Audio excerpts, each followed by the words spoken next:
Hi everybody, Jennifer McCreath, Thursday, January 23rd, 2014. Been a very busy month for me. Started the year off by being traded from one team to another at my place of work. As most of you know, I got something in my eye here. Ooh. I do shift work. For the past 9 months, I've been part of one of the four teams.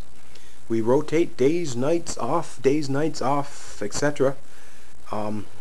Due to some people leaving one of the other teams, they're now short too. So I was asked if I would switch teams, which I graciously said yes, absolutely, whatever's best for the organization. And I started with a new team. So that's interesting and exciting. This has also opened the door for some overtime opportunities, because that now leaves two teams, I believe, extra short. And I took the opportunity to go work a couple shifts. So I've now worked on 3 out of the past 4 teams for at least 3 shifts over the past 3 months, or 3 weeks, which has been fun and exciting to meet a bunch of new people, but at the same time it's left me exhausted. I have given up days off to come into work. It's nice to get a few extra bucks. I'm going to be facing some bills, trying to deal with some credit card payments there, as well as save up for what may be the scary unknown as I prepare for this next journey in life, where I move on to a new city and a new province, with or without a job to go to. That will likely happen mid to late spring, but that's just part of the story. I also want to talk today about, I guess, the provincial politics. And here in Newfoundland, we've seen a debacle with our light and power supply, and we saw, I guess, a lack of public confidence in the way in which the governing party handled that situation. We saw a member of said government quit the party and walk across the floor, leave the Conservatives and join the Liberals. And subsequently, we've seen the Premier resign. So lots going on here. It'll be interesting to see. All 3 parties are kind of going through identity crisis here. I can't really relate to any of them, and this resignation doesn't really change that. It's no secret I used to be involved with the NDP, and I wasn't pleased with everything I saw, so I left. I took a look at the Liberals and Conservatives, and I can't say I like or feel comfortable with some of the things they do or they stand for. I'm going to sneeze here. Hang on. Oh my! Anyway, what am I going to say? Sure, I've been a critic of Dunderdale, her leadership, her strategies. I don't really blame her as an individual as much as I blame the party. It's a team effort. They have caucus meetings every week. They make decisions as a team and as a group. A couple of years ago, I was a quasi-leader of an organization which technically did not have a leader. It had 3 co-leaders. But there was a revolt among the public. They didn't like the way I was doing things. So whether or not the ideas and the work was good, I was perceived to be the problem, and I did what I felt was best for the organization, and I left.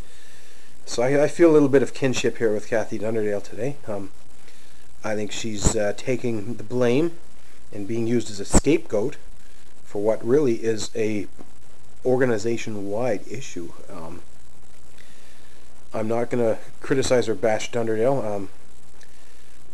I, like everyone else, has seen her from afar. We watch her speak in the House. We watch interviews on television. I met her once, about a year ago actually, and unlike many others that have met her, I found her to be a little standoffish. Now, I can sort of understand that, given I'm sure she's well aware of the many comments I've made over the years about the government that she's led, but I think ultimately she's a nice person, and I think anyone that would... She was pushed. Let's not forget, she never really wanted the job of Premier. When Danny Williams left, they had to twist her arm to be an interim leader, and after that they had to twist her arm to run. She was quite happy to not take on that role, but she was convinced to do so. Given all that, I think she did a pretty darn good job. I mean, I don't agree with a lot of the policy decisions that the government made. No secret that I don't like Bill 29. and my questions around Muskrat Falls as well. But I'd like to I'd rather remember the good things and say thank you to Kathy Dunderdale. She was the first female to be Premier of the province, and I hope this does not discourage other females from stepping up to the plate. Our last city election here in St. John saw 0 of the 11 seats filled by females, and I think there's a bigger issue there. There's still sexism in the world. As much as there is homophobia and transphobia, I can tell you that for sure. Yeah, I don't really know what to say. I'm not celebrating. This hasn't made the province a better place. It's still the same people and the same policies, just one different face sitting in the leadership chair. I still have questions and concerns about the other two parties as well. That's why I am partially the reason I'm leaving the province. I honestly thought and hoped that there would be a political party that I could join and get involved with. But I just don't feel comfortable with any of the three, and I don't feel Newfoundland is a good place for me to be as a transgender person. There's just too much phobic mythology and hatred among all three parties against folks like myself, to the point where I don't want to work with any of them and I don't trust any of them, and that is why I'm leaving. I can only hope, for the sake of Newfoundland, a place that I've grown to love in many ways. And I just hope that you can be a little bit more understanding and learn to accept the diversity that's out there and embrace it. Having a woman premier opened the doors for some new perspectives that had never been seen before. Now I'll probably see a rich old man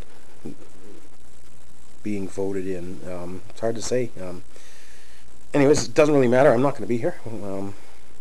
Yeah, I just find it interesting that my emotions are more upsetting and disappointing.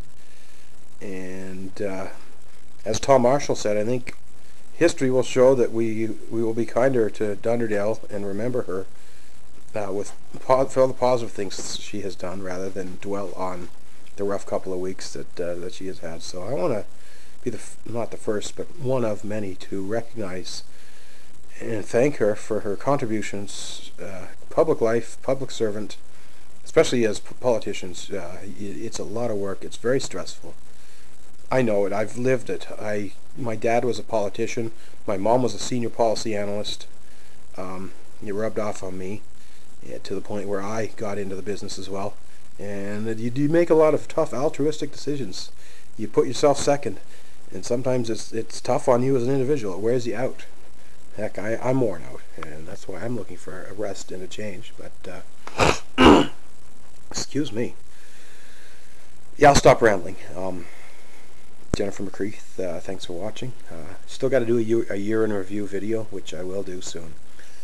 Everybody, happy 2014, and enjoy the rest of your day. Take care.